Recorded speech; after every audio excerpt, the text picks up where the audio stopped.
بسم الله، الحمد لله، والصلاة والسلام على رسول الله. أبنائي وبناتي طلبة الصف الأول الإعدادي، إن شاء الله هنحل مع بعض تمارين كتاب المعاصر، تمارين 7 على درس حل المعادلات في نون، يعني في مجموعة الأعداد النسبية. احنا في صفحة 70 من كتاب المعاصر، وأول سؤال بيقول: أوجد مجموعة حل كل من المعادلات الآتية. أول مسألة: س ناقص 7 بيساوي 3 حيث س تنتمي إلى ط. يعني س مش هتاخد أي قيمة خارج مجموعة الأعداد الطبيعية، وطبعا انتوا عارفين إنها بتساوي 0 و1 و2 و3 إلى ما لا نهاية.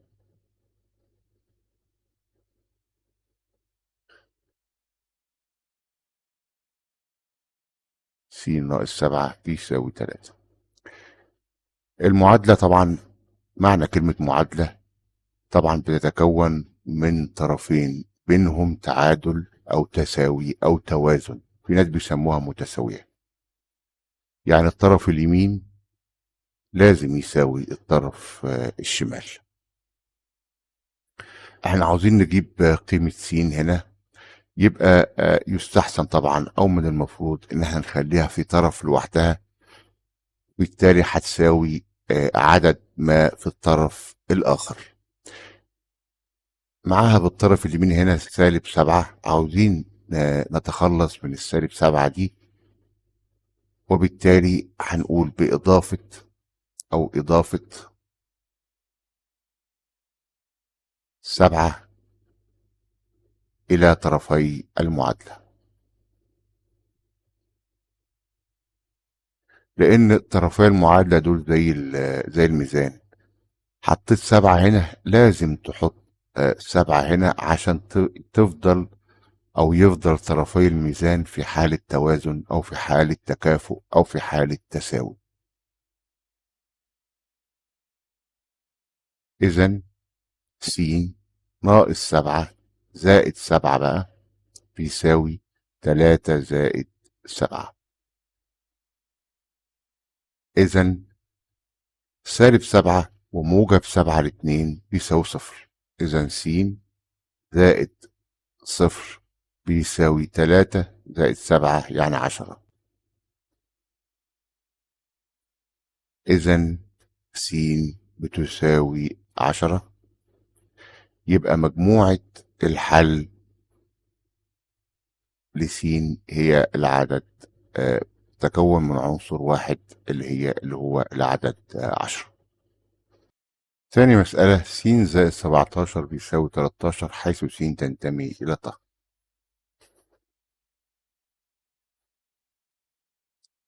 س زائد 17 بيساوي 13 حيث س تنتمي إلى ط. برضو هنتخلص من العدد 17 ده، إن إحنا طبعا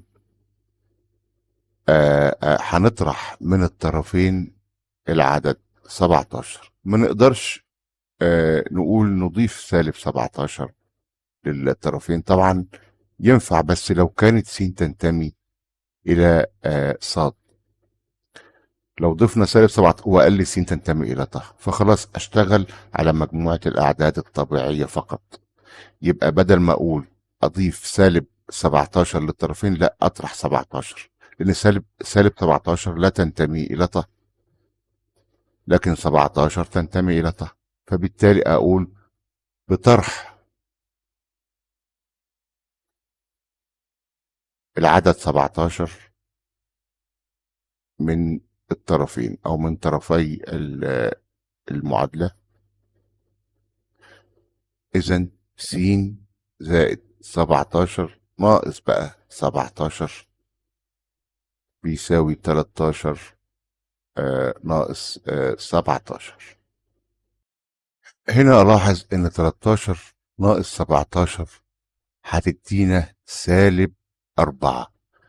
يعني س في الآخر هتدينا -4، وهو قال لي حيث س تنتمي إلى ط. -4 لا تنتمي إلى مجموعة الأعداد الطبيعية. يبقى أقول له بما أن 13 ناقص 17 بتساوي -4 لا تنتمي إلى مجموعة الأعداد الطبيعية، يبقى س مجموعة الحل ليها ملهاش مجموعة حل في من المعادلة ديت. يبقى مجموعة الحل عندنا المجموعة الخالية اللي هي طبعا فاي. يبقى إذن مجموعة الحل تساوي فاي. بعد كده 5 س تساوي 20 حيث س تنتمي إلى ن، يعني س تنتمي إلى مجموعة الأعداد النسبية، وبالتالي س لن تأخذ أي قيمة خارج مجموعة الأعداد النسبية. 5 س بتساوي 20، 5 س بتساوي 20. طبعا زي ما قلنا قبل كده لازم نخلي س موجودة في طرف لوحدها، يا إما اليمين يا إما الشمال، وطبعا مستحسن اليمين.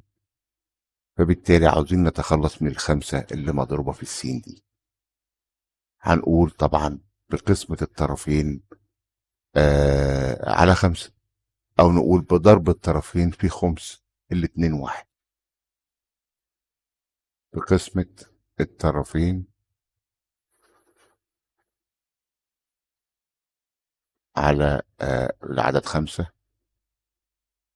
إذن 5 س على 5 تساوي 20 على 5. طبعا 5 هنا هتروح مع 5 هنا، إذن س بتساوي 20 على 5، يعني س بتساوي 4.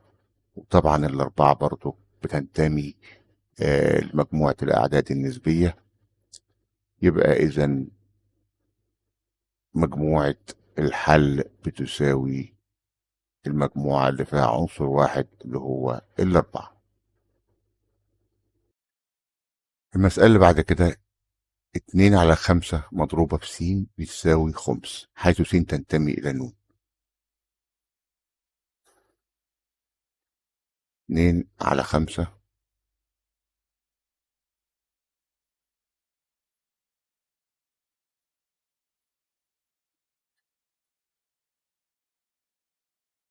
عاوزين نتخلص من الخمسة ومن الاتنين بالمرة، من الاتنين على 5 ديت. يعني عاوزين نتخلص من الاتنين اللي مضروبة في السين، ومن الخمسة اللي السين مقسومة عليها ديت، وبرضو من الخمسة هنا يستحسن. يبقى هنقول بضرب الطرفين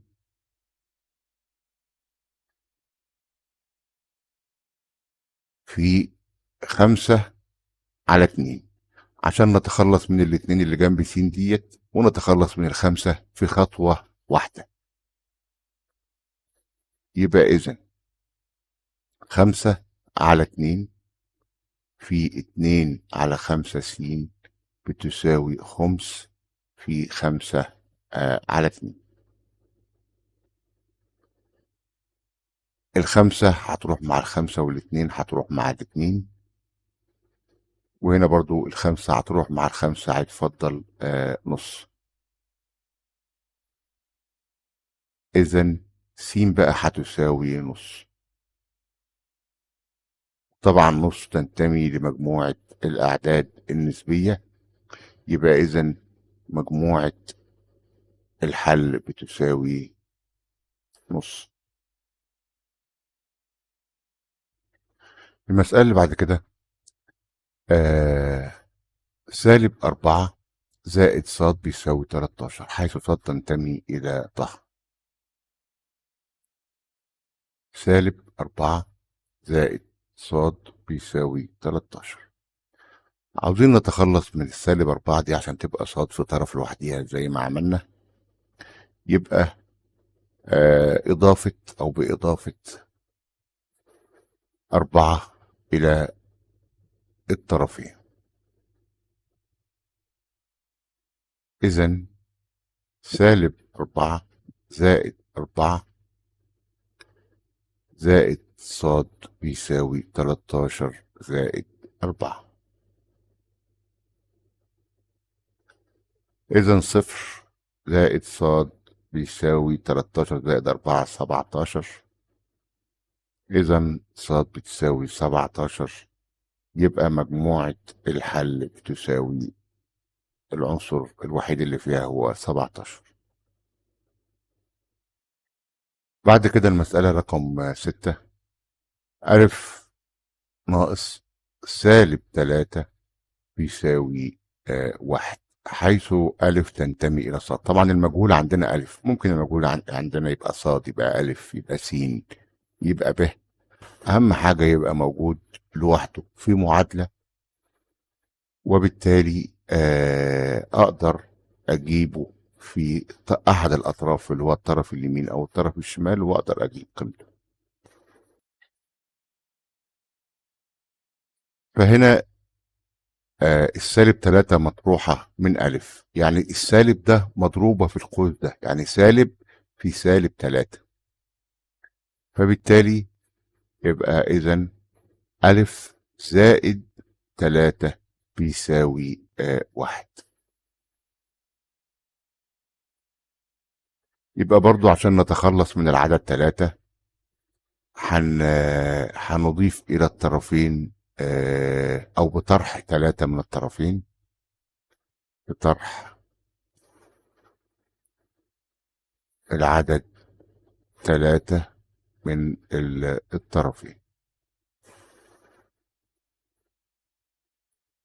إذا ألف زائد 3 ناقص 3 بيساوي 1 ناقص 3. إذا ألف زائد 0 بيساوي سالب 2. إذا ألف بتساوي سالب 2. يبقى مجموعة الحل فيها عنصر واحد اللي هو سالب 2. المسألة رقم 7. س ناقص 7 بيساوي 0، حيث س تنتمي إلى ص.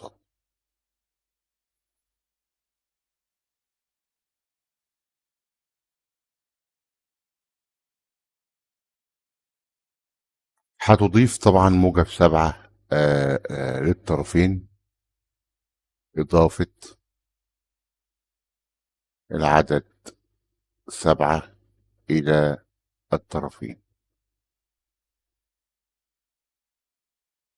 إذا س ناقص 7 زائد 7 بيساوي 0 زائد 7. إذا س زائد 0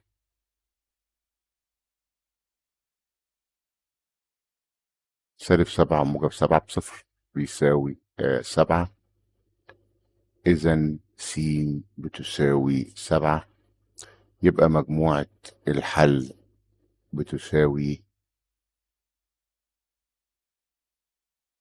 7.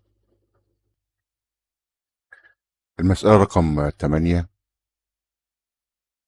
ص ناقص سالب 5 بيساوي سالب 3، حيث ص تنتمي إلى ن. وصاد ناقص سالب 5 يعني صاد زائد 5، لأن السالب دي مضروبة في السالب اللي جوه تبقى هيديك موجب. يعني إذا صاد زائد 5 بيساوي سالب 3. عاوزين بقى نتخلص من العدد 5 ده، يبقى بإضافة سالب 5 للطرفين أو بطرح العدد 5 من الطرفين، بطرح العدد 5 من الطرفين.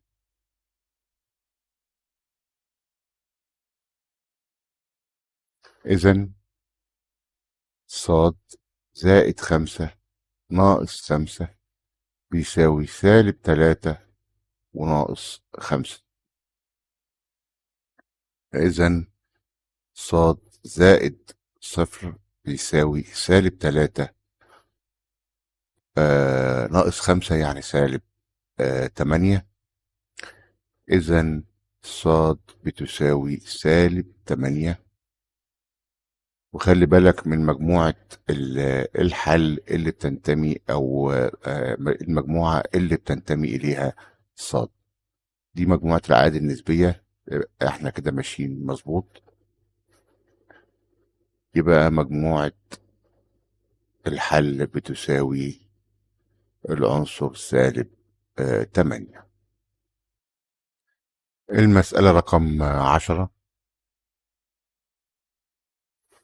8.91 زائد س بتساوي 11.9.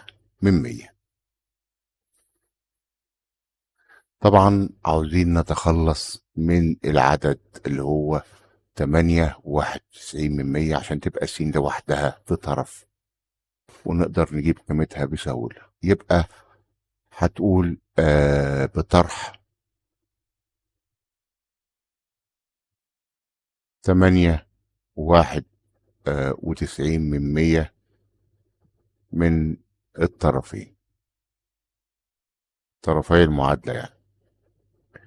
يبقى إذا 8.91 ناقص 8.91 زائد س بيساوي 11.9 ناقص 8.91. إذا طبعا صفر ده ناقص ده بيساوي صفر، زائد س بتساوي 11.9 ناقص 8.91. 11.9 ناقص 8.91 يساوي 2.18. 2.18. إذا س بتساوي 2.18. يبقى إذا مجموعة الحل، وطالما قال لي نون يبقى على فكرة نسينا نحل المسألة رقم 9، نحلها دلوقتي. طالما قال لي نون حيث س تنتمي إلى نون خلاص يبقى كده شغال. لكن لو قال لي س تنتمي إلى ط يبقى ما ينفعش العدد ده، يبقى مجموعة الحل طبعا بتساوي فاي. لكن طالما قال إلى نون تنتمي إلى نون اللي هي س، فبالتالي كده احنا شغالين مظبوط. ويبقى مجموعة الحل العنصر 2.18، لأن 2.18 بينتمي طبعا لمجموعة الأعداد النسبية. المسألة رقم 9. س ناقص 6.25 بيساوي 12.5 حيث س تنتمي إلى نون. انت ممكن تشتغل على كده او ترفع الكسور ديت، فخلينا نشتغل على كده. يبقى هتضيف طبعا 6.25 للطرفين عشان نتخلص من 6.25 دي اللي في الطرف اليمين اللي فيه س، بإضافة موجب 6.25 للطرفين. يبقى إذا س ناقص 6.25 زائد 6.25 بيساوي 12.5 زائد 6.25. طبعا إذا س ده هيديك صفر، الاتنين دول يبقى س زائد صفر بيساوي 12.5 زائد 6.25 يعني 12 زائد 6 18 و3/4. أو ممكن ترفع الكسور زي ما قلت لك، يعني ال 12.5 دي هتبقى 25 على 2. الاتنين في 12 24 وواحد 25 على 2. وال6.25 دي هتبقى الأربعة في 6 24 برضه 25 على الأربعة، وتوحد المقامات وتجمع عادي، أو تجمعها كده بعقلك 12.5 زائد 6 وربع يبقى 12 و6 18، والربع ونص 3 ارباع يبقى س زائد صفر بيساوي 18 و3 ارباع. يبقى إذا س بتساوي 18 و3 ارباع. وطالما س تنتمي إلى ن، يبقى س هتاخد هذه القيمة. يبقى إذا مجموعة الحل بتساوي 18 و3 ارباع. السؤال الثاني: حل كل من المعادلات الآتية. أول مسألة: 2 س ناقص 1 بيساوي 5 حيث س تنتمي إلى ن.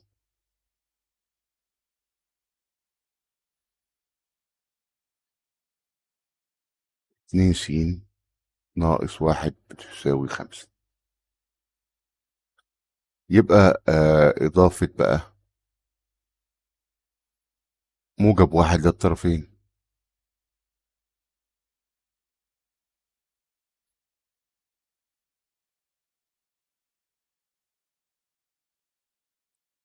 يبقى إذا 2 س ناقص 1 زائد 1 بيساوي 5 زائد 1.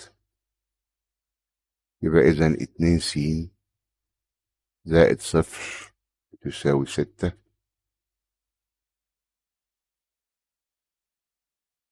إذا 2 س بتساوي 6.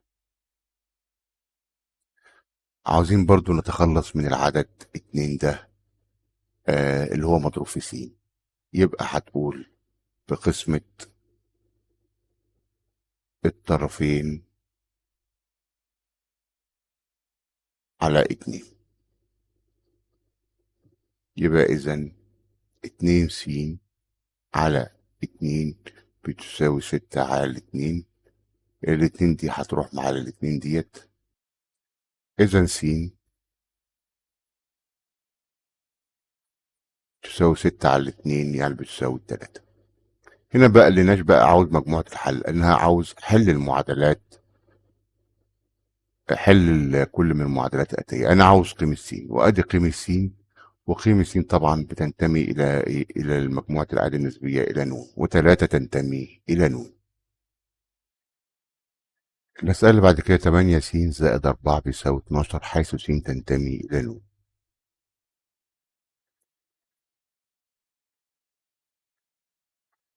8 س زائد 4 بتساوي 12.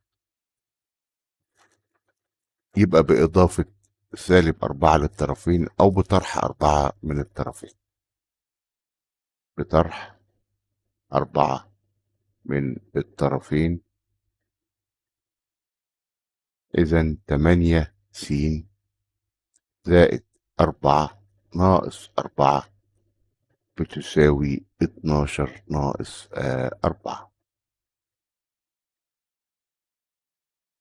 إذا 8 س زائد صفر بتساوي 12 ناقص 4 يعني 8.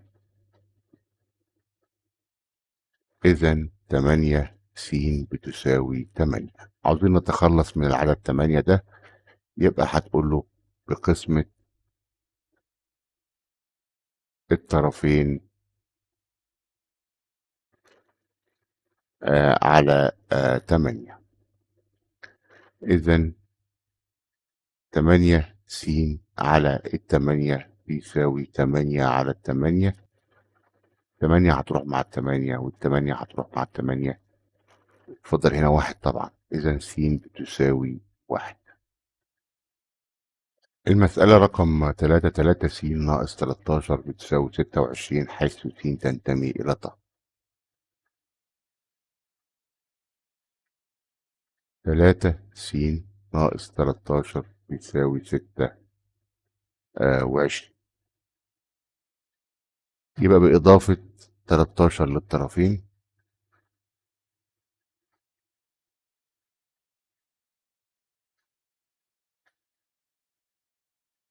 إذا 3 س ناقص 13 زائد 13 بيساوي 26 زائد 13. يعني إذا 3 س زائد صفر دول مجموعهم صفر بيساوي 26 زائد 13 39. يعني إذا 3 س بيساوي 39. عاوزين نتخلص من التلاتة اللي مضروبة في س ديت، يبقى بقسمة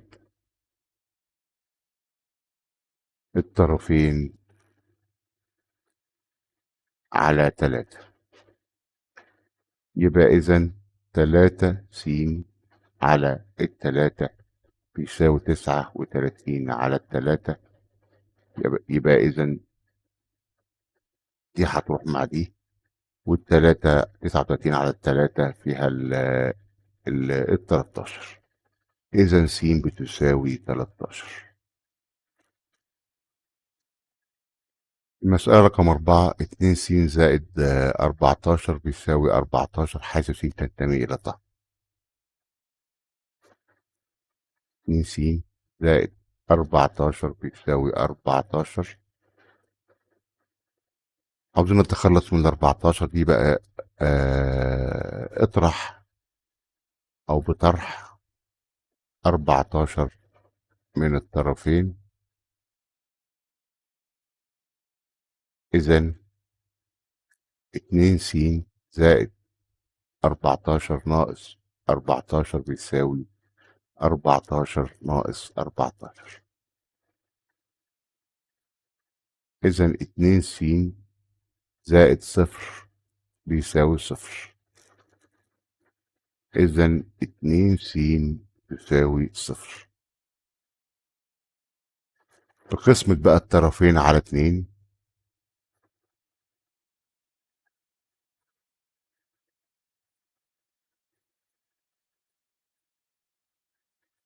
يبقى إذا 2 س على 2 بتساوي صفر على 2، والصفر على 2 بصفر.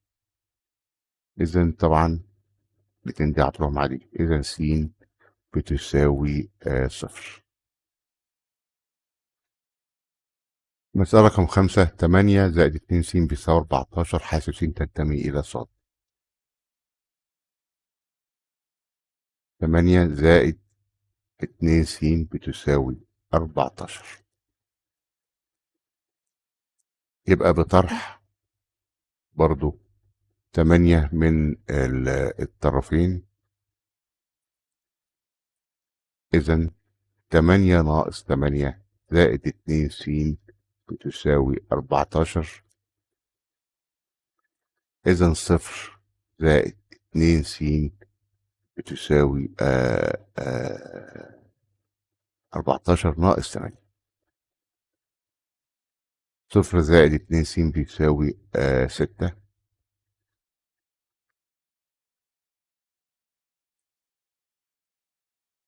إذا 2 س بتساوي 6. تخلص من الاتنين ديت إنك تقسم الطرفين على 2. قسمة الطرفين على 2. إذا 2 س على الاتنين بتساوي 6 على الاتنين، وهنا ديت هيتفضل 3. إذا س تساوي 3. السؤال رقم 6، 5 على 6 مضروبة في س ناقص 4 بتساوي 11 حيث س تنتمي إلى ن.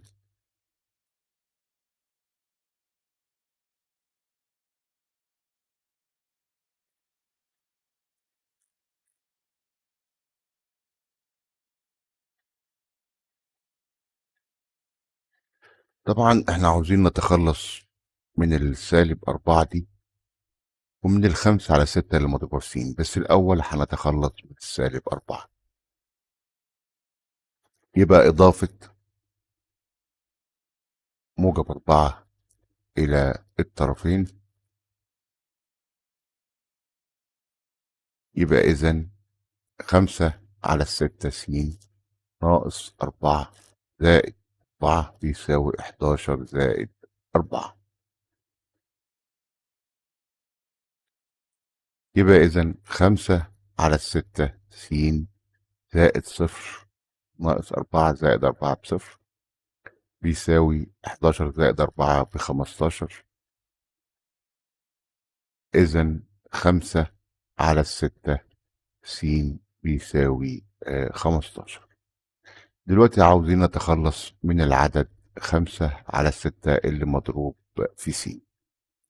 يبقى هنقول بضرب الطرفين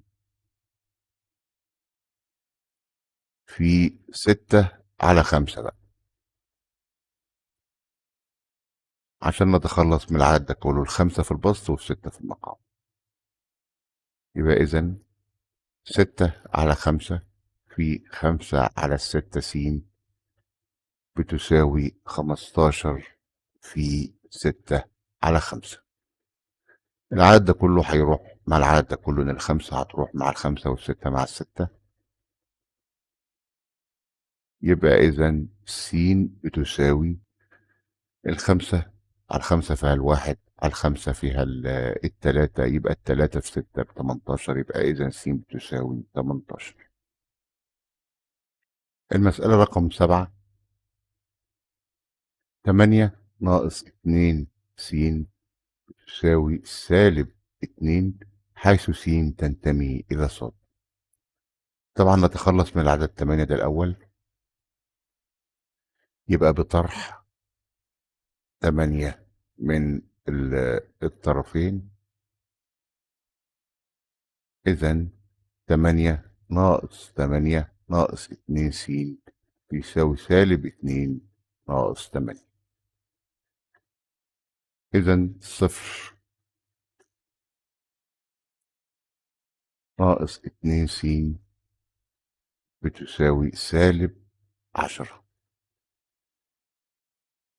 -2 ناقص 8 ب10.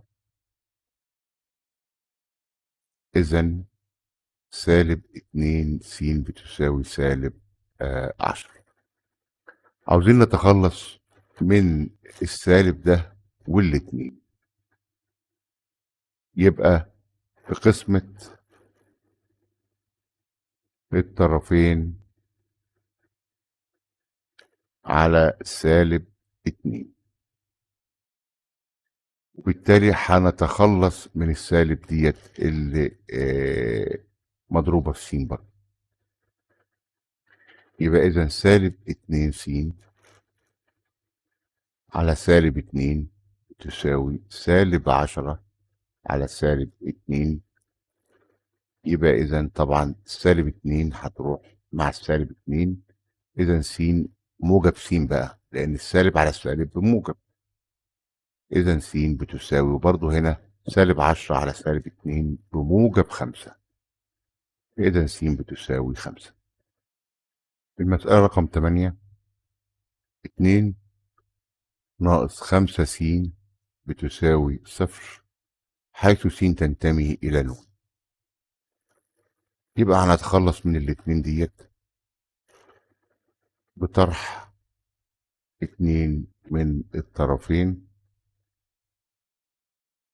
إذا 2 ناقص 2 ناقص 5 س بيساوي 0 ناقص 2.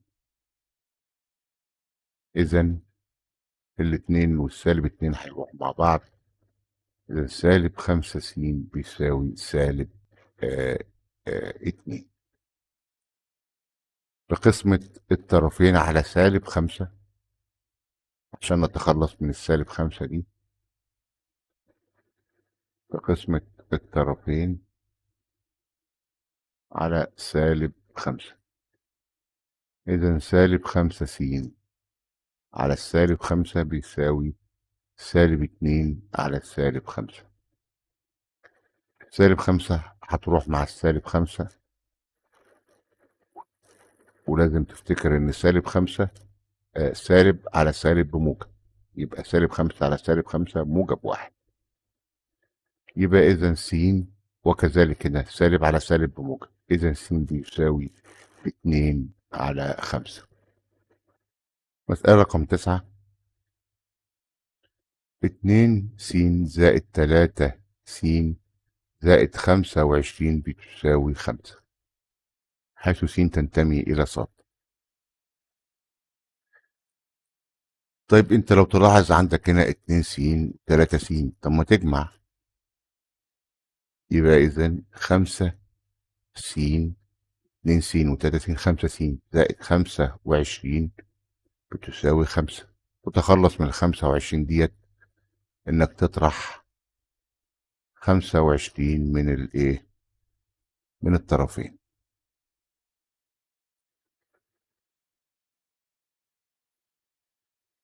يبقى اذا 5 س زائد 25 ناقص 25 بتساوي 5 ناقص 25.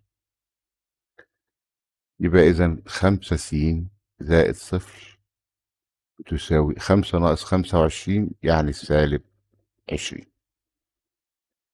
إذا 5 س بتساوي سالب 20. يبقى تخلص من الخمسة دي إنك تقسم الطرفين على 5 بقسمة الطرفين على 5. إذا 5 س على 5 بتساوي سالب 20 على 5. 5 هنا هتروح مع 5 هنا، والخمسة هنا هتروح مع 20 ديت، هتبقى سالب 4. يبقى إذا س بتساوي سالب 4.